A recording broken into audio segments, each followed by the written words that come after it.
Hello, everyone. How are you doing? And welcome to another episode of the Dr. Will Show, where I interview educators and entrepreneurs on leveling up. Each episode, I bring in someone who's dope, and we just have a conversation on what it means to live your best life.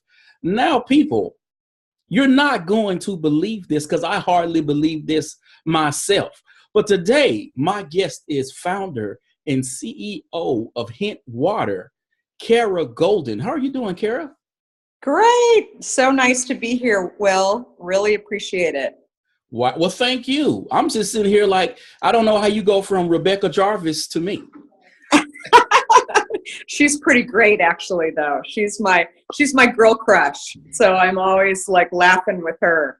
I was just with her yesterday for a get together as well, and I was laughing because she's pretty amazing. Yes. So awesome. Now, people, I just, you know how I do this. I see people on Twitter and on YouTube, and I look at their story and what they're doing, and I said, wow, let me see if I can get this person on the show. So I always reach out to them on social media, and Kara said yes. Again, I'm so shocked. But she's doing a lot of incredible things, and I wanted to bring her on to talk about entrepreneurship and to share those gems so that for those who will be watching or listening, will be able to take that information and actually apply it into their own side hustle. So, Kara, for those who will be watching and listening on SoundCloud and iTunes in the future, will you please introduce yourself? Yes. So I'm Kara Goldin, and I'm the founder and CEO of Hint. And I started this company a little over 13 years ago to get myself healthier. As you and I were talking a little bit about, Will, I was at AOL, prior to starting Hint. I did not start my career in CPG or beverage. I was originally on the media side of things, on the magazine side of things in particular, and really like grew my career just working more on the side of media as well as tech at AOL. And I ran AOL's ecommerce and shopping, and after 7 great years of building that all out and traveling too much between San Francisco, where I live, and DC, I just really decided that I wanted to find something closer to home. San Francisco had a lot of technology companies. I thought I should be able to find something. I have 4 kids, and I was also had 3 young ones at the time, and figured I'm going to take a little break and actually think about what I really want to do. And as I was doing that, I thought, no better time to actually pay attention to my health and, lose that weight that I had wanted to lose. And I had also developed terrible adult acne, which I never even had as a teenager. And just overall, my energy levels were really low. And I thought, okay, I'm going to interview for jobs, and I'm going to really get on an exercise and better and healthier eating regime. And so I was doing that and was really paying attention to everything that I was putting into my body. And diet soda in particular was something that I had a great relationship with. I think I at times loved them more than my children. Don't tell them I said that, but I was really looking at, okay, in order for me to lose the weight, I'm going to, get rid of anything that I just didn't really understand. And that was easy for me to do in food. I was never eating the, 10 bags of potato chips or Fritos or whatever. I was really, eating and drinking things that were low fat or low calorie or diet. And diet soda for me was, like I said, it was something that I did every single day, multiple times a day when I was at AOL in particular. And it wasn't always, cans or bottles of it either. It was sometimes I'd go to the soda fountain and I'd fill up my cup, and usually I'd finish it, but sometimes I wouldn't. But I really thought, this is something that, can't be bad for me because it's diet. And then I decided one day, purely because I didn't understand all the ingredients in the diet soda, that I would throw it in the garbage and swap it out for plain water. And not really thinking that it was actually going to make a difference, but sort of following the rest of the rules and guidelines that I had made for myself. And what I noticed after 2.5 weeks of dropping diet soda was that I lost over 20 pounds. Wow. And yeah, I lost 24 pounds actually in 2.5 weeks. And, I really the scale was not my friend. Like I didn't want to know what the scale said for many, many years because I knew I had been gaining weight. I'd also been having kids too. So I knew that it was healthy for me to gain some weight, but I just felt like with every baby, I'd like lose the baby weight, but then I'd gain a few extra pounds that I just couldn't get rid of. And, for me, it wasn't just sort of how my clothes fit and how I looked, but I think when I started feeling like I was more tired, just like as I was getting older, like I probably shouldn't have this extra weight on me. And then I think the adult acne for me was also something that really signaled for me that my body wasn't happy. And so I, started, continuing to kind of think about things and read a lot more about ingredients.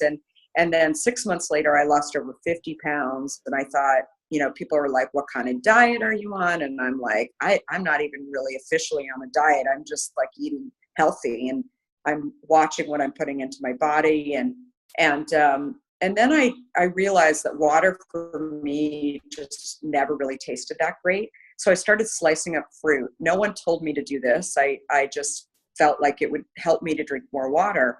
And I always talk about like I aspired to drink water. I knew I should drink 8+ waters a day, but even I would like at times during, this period of time, I'd line up the 8 glasses on the table in the morning and say, I'm not going to go to bed until I like actually have all those 8 waters. Like I knew I wanted to do it, but it was a chore. It wasn't really something that I wanted to do. And so I took the fruit from my basket on my kitchen counter and I started slicing it up. And some days there was, lime, some days there was pomegranate. And then friends would say, oh, what do you have in your water today? And it was sort of the running joke. And I realized that just if I had a little something in my water, it would help me to actually drink water. And so one day, and this is almost a year later, after sort of living this way, I went to my local Whole Foods and I said to the gentleman stocking the shelves, I really want water that doesn't have any sugar in it or,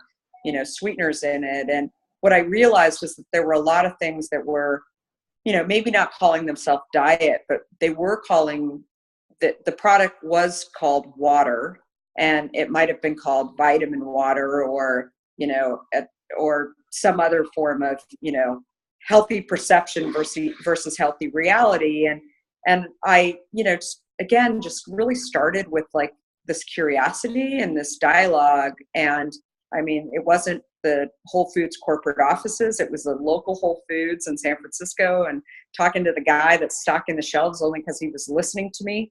Right. Like, and I realized that this was like a problem that a lot of people had, that they, really wanted to get healthy, but they didn't really know how to get healthy, primarily because they were being marketed to, like I had been. And I always talk about it as, the thing about health is if you don't have it, it doesn't matter how much money you have. It doesn't matter your gender. It doesn't matter, where you live. It's like, it really is something that is a universal problem that people want to fix. And I fundamentally believed that I couldn't actually fix this problem without like almost having a PhD in science to, do it, because it was all of these labels were just tricking me into thinking that I was going to get healthy. And so anyway, I just decided, really spur of the moment while I was in Whole Foods, I said, I should just go do this product. I'm still interviewing for tech jobs, but I'm just, I was kind of pissed off, frankly, at the food and beverage industry. And I thought, the way this is going for me, I'd been drinking diet for so many years, thinking it was better for me. I had these young kids at home, and I thought, I don't want them to live in a world where, transparency is not there. And at the time, I had a friend who was working for the Center for Disease Control, who still works there, but she was telling me about this thing called type 2 diabetes that she had been put on this project. She was on poison control before, and now she had been moved over to type 2 diabetes. And she said, it's really interesting. It's like showing up, and the majority of these people who had type 2 diabetes then and now were claiming to be eating and drinking diet and low fat, which was, again, like why is that happening? And why are people of all different walks of life really being fooled into thinking that it's better for them? And so, I just thought, if I could just go do this, it may be just sitting in my kitchen and no one else is going to buy it, but like, it'd be really fun. It's like, for me, I've never been into knitting, but like, I viewed it as like, some people knit, I just go create, products, right? And it's fun. And so I did it, not even knowing whether or not it was going to like be a company. Like, I didn't sit there and say, I'm going to go develop this thing and it's going to, be the next vitamin water that's sold to Coke for $4.2 billion. I didn't think about it like that. I thought about it as solving a problem. Today we call it, a mission-based company. That's not really how I thought about it at all. I preferred for somebody else to go do this, frankly. I wasn't even like, I looked for the product, and then I really felt like, in the end, that if I didn't go do this company, nobody was going to go do it, because nobody thought that it was, a problem that actually had the guts, the courage, the experience, whatever, to go do it. And I recognized very early on that the soda companies did not have my best interests, as a consumer, to actually make this stuff, for me. Well, that's quite a leap from the tech industry to consumer beverages. Yeah. Having my hint right now, I have my green apple. So I have apple pear. Yeah, I love that one. It's so good. Yes, and I like pineapple and watermelon as well. Really, really good stuff. Yes. So what excites you the most about being an entrepreneur, and what is the work that actually speaks to your soul? So, when I was starting Hint, I, like I said, I had a great career at AOL, and it was a great ride. I was there when, there were 70 people at AOL at the time, and it was, really early days of AOL. And what really excited me about, being a part of tech and AOL was that we were solving this problem out there around, connectivity, right? And around like, how do we actually do this? There was never a dialogue in tech when I was there, which said, this can't be done. Instead, it was like, let's go get, this person in the room to help us think about this. So it was always kind of this puzzle that, was exciting, right? Like, I'd go home and I'd still be thinking about like what the problem was during the day. And I loved that. And we got to a point at AOL where, I was managing 200 people. It was almost $1 billion in revenue. And I just said, like, that the focus of the company, and it was the right thing to do, it was a large company, but the focus of the company was really more about maintenance. I mean, ideally, they'd love to see like the growth that they had seen in the early days, but it was, the company was maturing. Mm-hmm. And so I started to realize then personally that, I was still really young, and I wanted to go do something that was like that stage of the company. I talk to entrepreneurs about this all the time, that it's like, I think there's different stages in companies that you have to kind of figure out for yourself, not, what all your friends are doing, but that is really, where you find the most, motivation. Because I think for me, it's really in that, in that early growth stage of development. And I always say to people that if, like, being in a startup where you're sitting in a garage and like half the people aren't even making any money, right? Like, is not for everybody, right? then but what I've also seen is like there's people that come into companies at, when you're like 20 million in sales or 50 million in sales, they may not be able to scale your company to $1 billion in sales, right? Because you need, different types of skill sets like along the way. So what I think I saw in the beverage industry early on is that that there was this problem that was out there, but like everybody just assumed that it was, for Coke or Pepsi to just go develop it.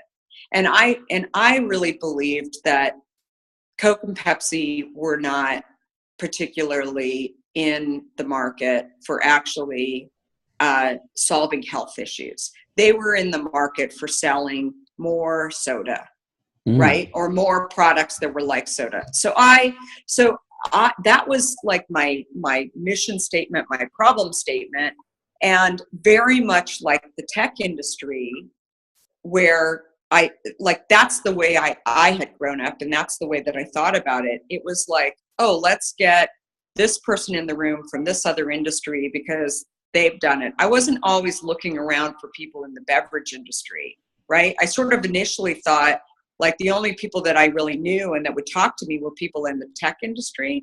But I felt like if I go and talk to people in other industries and see how they tackle their problem, it was really going to help me think versus actually solving my problem, because I didn't think that the answer was like readily available. I thought that there would be different approaches to it, which is a very, now hindsight, I think it's a very unique way to sort of look at problems that I think that the tech world, kind of ideally sets you up for. Maybe it's because the tech world is not as old as CPG, right? Like, I mean, depending on how you look at it, but it's really, a lot of smart people sitting in a room trying to figure out like, how do we actually create more problems based on new technology? I think the same rules can be applied in lots of other industries, including, beverages or CPG. Now, did you ever think you would be where you are now? And in this age of disruption, is it really relevant for folks to have a 5-year plan?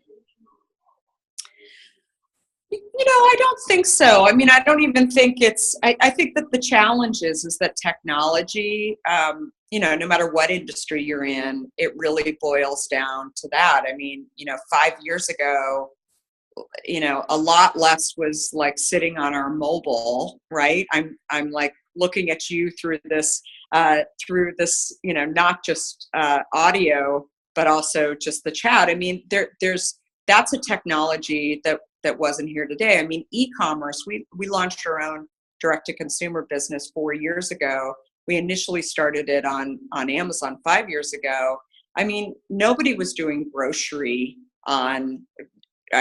nobody was doing grocery online prior to Amazon launching. I mean, I had, launched this whole platform at AOL, and it was, in San Francisco, there was this grocery delivery company while I was at AOL called Webvan that delivered your groceries to your home. And, it was just, there were all kinds of challenges that they were faced with. Now I look back on that and I say, a lot of it was that the technology just wasn't here. It wasn't developed yet to do lots of different things. And so I think that, it's hard to put a crystal ball out there to say what technology will actually do to change your industry. But again, I think like that's the key thing. And I think it's great to have vision. It's great to have goals. It's great to, have dreams, not only personally, but also, professionally and for your business. But I think that there's also, factors that will come up along the way that you just have to be super aware of that will, either make your company more successful, or, could kill you because a competitor could actually, utilize that in a way that actually enhances their business and makes them better than you. So you always have to be kind of looking at the technology that ultimately makes it better. Mm-hmm. So the purpose of this podcast is to assist educators in leveling up. How do you invest in yourself? And when do you know to say no to something? So I think the biggest thing that I would say people have said I do differently is that I look less at my own industry for thoughts and advice and ways to kind of think outside of the box. Not to say that there aren't lots of smart people in the beverage industry and the CPG industry, but I'm a big believer that, if you think differently, that's how you're going to develop the best products. But it's also your way to market, your distribution, all of those things are really about thinking differently. So I would just say it doesn't matter if you're an educator or you're a, beverage executive or tech executive, you have to really think about the customer or the student, right, that you're servicing, and figure out what kinds of things are they thinking about, what kinds of problems are they trying to solve for themselves.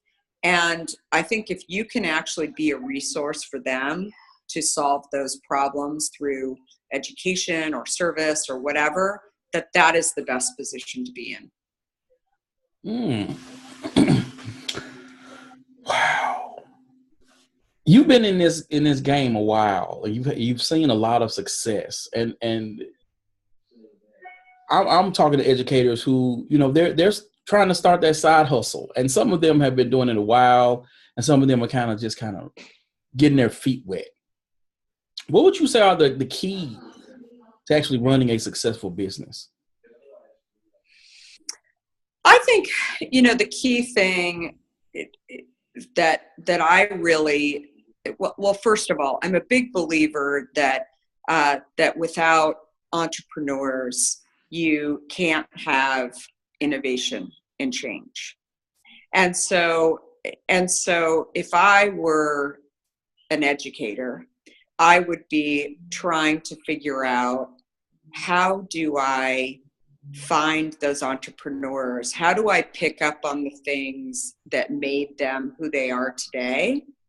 And potentially teach that, create an environment where we discuss it. We have, thoughts from all different directions going on about, what makes these people who they are, and really create, I think it just goes back to something I said earlier, which is become a resource, right? Because I think that the best educators, just like the best managers, are not the ones that are actually, speaking one way to their, employees or their students or colleagues or whatever.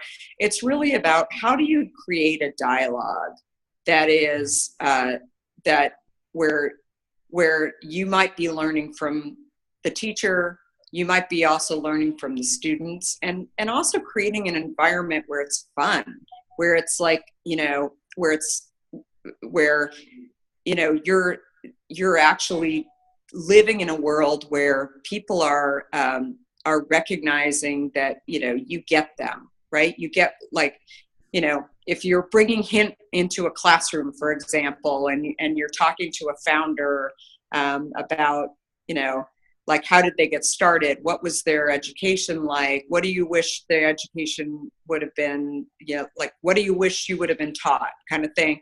Like, that is something that I think you get a lot of respect for, versus saying, okay, today we're going to open up a spreadsheet and, talk about these numbers. Because you can't really, feel like you're actually going to actually get to that end game and that vision. You just don't know. I mean, the number of students I still talk to today, and, we've hired many of them into companies too. It's like, you take this learning and you try and figure out, like, you've got a degree, and you try and figure out, okay, now how do I actually go and do what you do as an entrepreneur, right? That's the thing that is the biggest challenge. And there's a lot more educational choices out there today for people to, go and get educated by, whether it's online or, or universities or junior colleges or no education at all. And I think that it's really, if you can, as an educator, be a resource and really, service the customer. And in the case of, an educator, the customer is the student, and actually tell them how they can get to the end game. I think that you're the person that is actually going to be the one that they're going to look to that potentially guided them the most. Mm-hmm. So what has entrepreneurship taught you about life, and what has been your greatest lesson learned thus far? So, people always talk to me as a mother of 4 kids, like the work-life balance, and I'm probably the first one to say, depending on the day, I don't have balance, right? Like I think that's, you never know what your day is going to bring you, and I think that's as a mother, as as an entrepreneur, it's very similar, right? Things come up, and you've got to be able to sort of weather the storm, right? You prepare as best you can, and then things come up, and you've got a kid sick, you've got a email system that goes down, and it's like there's always going to be something along the way that's going to be the challenge. But I think that the most important thing is to make progress every single day. Love what you're doing, again, whether it's love your family or, love your business, right, that you're doing, or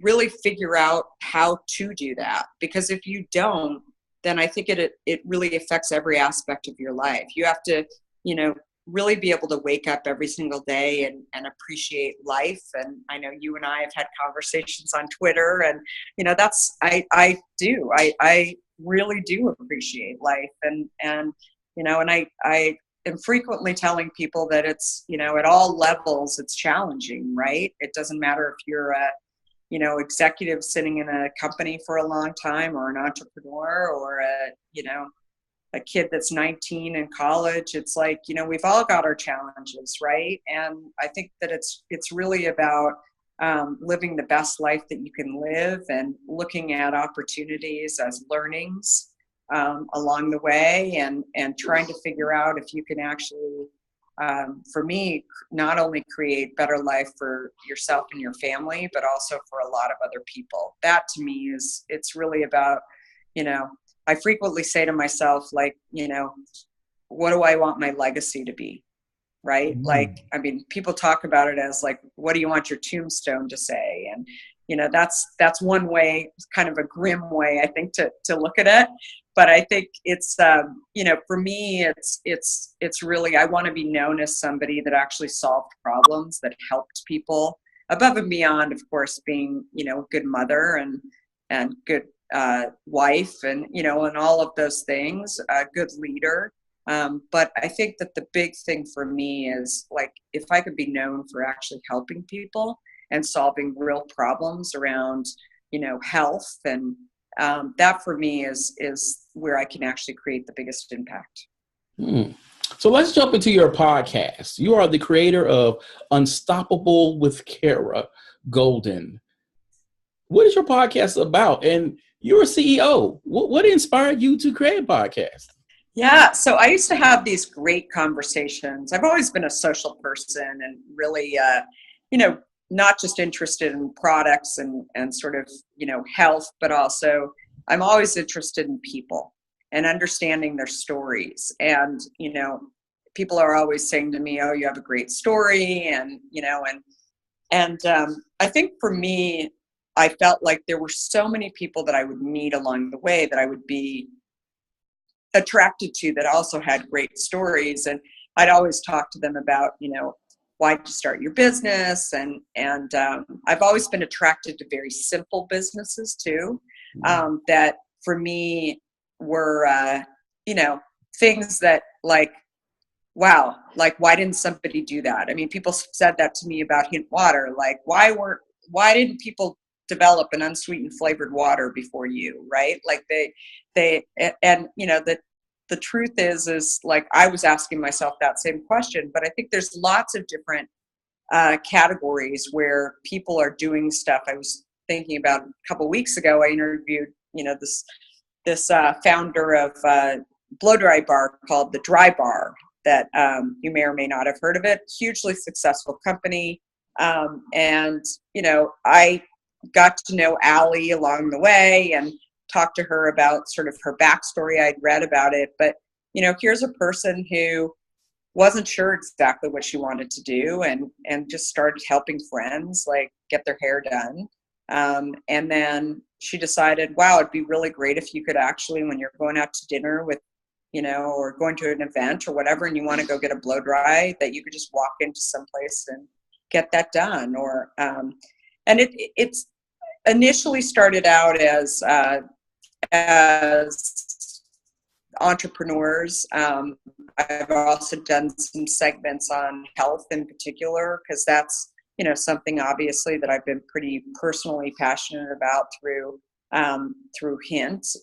But I think, it's really what I've seen is it's not, entrepreneurs come in all shapes and forms and industries, and there's always trailblazers, right, that are in each industry. If you listen to some of my early ones, of early podcasts that I did, talking to doctors about, some of the challenges that they have when they're, for example, associated with a hospital, if they want to, disclose some evidence around, research on diet sweeteners. They have to be very careful about it because of relationships that hospital might be getting a lot of money from, soda companies, for example.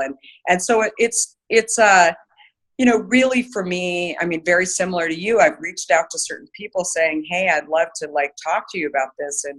And giving them a platform and a voice for some of the stuff that they personally care about, I think is really the essence of the podcast. That it doesn't need to be, we've definitely got the entrepreneurs like me that are sort of creating products and services, but I think it's also about people who are creating disruption and doing lots of other stuff too. It's I'll also share with you a little secret that just came out yesterday. I was approached a few weeks ago by a friend of mine, Randy Zuckerberg, who has been doing some stuff in New York on Broadway, and she's not only acted in some Broadway shows but also done some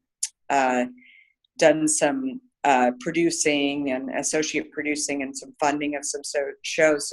So anyway, so she reached out to me and said, there's this amazing group of people that are, doing small format plays, and there's a off-Broadway show that's about redheads, which is what I am, and it's a musical comedy about how redheads are becoming extinct and how they have to actually stand up for themselves, and there's it's a the plot is really pokes fun about how impossible, right, this may seem, but in today's day and age when we're separating groups out and really doing things that many people feel are unfair, it really is about telling a story.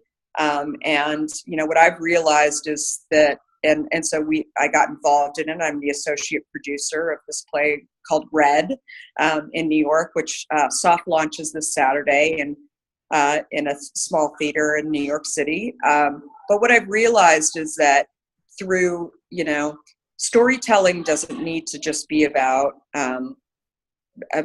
talking to sort of traditional entrepreneurs or doctors, or it can also be about theater. Like it can be about places where where, those are entrepreneurs too that are trying to get stories out, or authors. And so that's what Unstoppable is for me, as a platform to really get stories out about people that want to get the word out or create change or disrupt in some way, shape, or form. Y'all need to go listen to it, people. Check it out on iTunes. Subscribe. So before we go, what is your call to action for those teachers or entrepreneurs who they're frustrated because they've started their business and it's growing very slowly, and they're putting in the work, they're investing, but the money isn't coming in, and they're becoming discouraged because they're not seeing the success that they thought they would?